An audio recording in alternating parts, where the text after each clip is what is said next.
Hey guys, I just wanted to show you something that I made to solve an issue that I was having with my Tandy 102, and I have a TRS-80 model 100 and a 200, and I don't like using I want to transfer files, I write programs on here, and I don't like using the computer in a Terra term to keep moving files back and forth for persistence so I don't accidentally lose them. And it just gets annoying. So I wanted a device that had them just always there and not there, and I could make new files, save files as I needed to. So I went ahead and tried out using a Raspberry Pi, an SD card, screen, and some buttons, and this is what I came up with. Pretty much I can scroll through the different files and pick out whichever one I want. And I have the middle button's the load button, and then a save button, and whatever file I'm on, it'll load or save that file, or save to that file, using the TRS-80 load or save commands. And then if I'm on, if I go back to, and I missed it, but if I go to let's go back down. Let's try, yeah, if I hit new file, then it makes a new file. So I'll go ahead and cut to a better picture of this, and I'll show you how it works a bit. Alright, so here I'll go ahead and give a demonstration of it kind of working. I have it on my TRS-80 Model 100 disc and video interface, so it's easier for you guys to see. I have this right here. Maybe I'll zoom in a little bit more. But I'm going to go ahead and load up a game file. Let's go down to... I don't know if any of these will actually work on the DVI system, to be fair. Actually, let's just go back down to Frogger. See if it works. It is a 40 column. It is in 40 column mode, so maybe it might work. But so we'll go ahead and load and do it from the COM port. Do 581NE. Load. Of course, I'm gonna have issues when I'm doing it on video.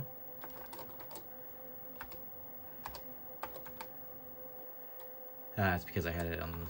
I typed it in wrong. 58N1E. I typed 581NE.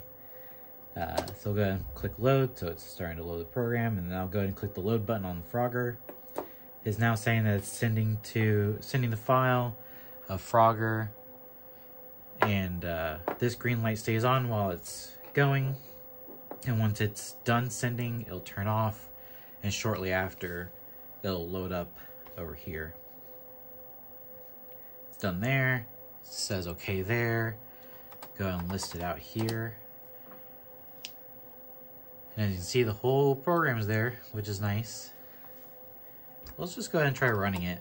But even if it doesn't work, we'll try writing to a new file and show that. So, oh, hey, it does right, up, down. Hey, I figured it would work because it's 40 columns. It's just not going to be as long. Although apparently the sound doesn't work, but I can't remember the sound plays in this game anyway. I assume it probably does until the end. Oh, I guess I moved too soon. Oh, yeah, my bad. I'm really bad. I'm terrible at these things.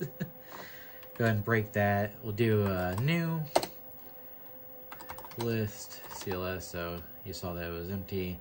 We'll just go ahead and do a 10 print from SD card. We'll run that to see it, and then we'll go ahead and save to the COM port of 58N1E. And here, I'm gonna go back down to new file. It creates a new file of new program, and then it gives it a number, and it's just taking the maximum number of files on the SD card and adding one to it. Probably a better way of doing it, but that's how I have it right now. So we'll go ahead and press the save button. So it's now waiting for data to come across the serial, and go ahead and save. It's quickly happening. It says it wrote to the file.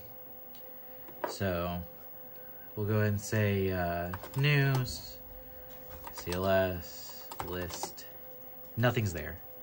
So now we'll load again. COM port 58N1E. And then we'll start the loading process. And on here, I'll hit the load button. And it quickly loaded, and we can list it and run it again.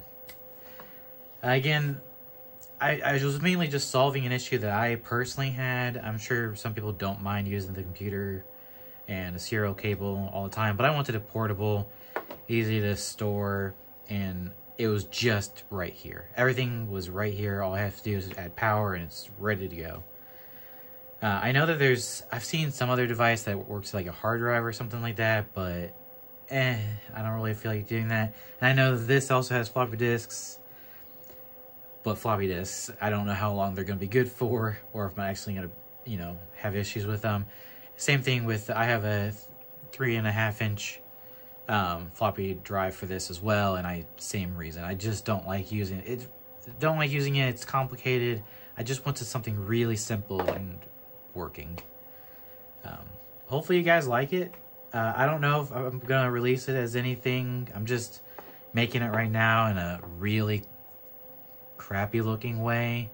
But I'll go over real quick what it is. I have the Pico, just 128 by 32 pixel OLED screen, 3 buttons, and I use this because the serial from the Pico is I think it's 3.3 volts, and it needs to be 5 volts, so this ups it. And then on the bottom is just a SD card module that works with the Pico, and everything kind of just works together. And it's been a fun project, I gotta say. It went a lot smoother than expected, but it works exactly how I want it to right now. So I'm very, very, very happy. Hopefully I'm not rambling too much. Hopefully you liked seeing the DVI system, my little device that I created here, and just hope you guys liked it, and hope I didn't ramble too much. Bye.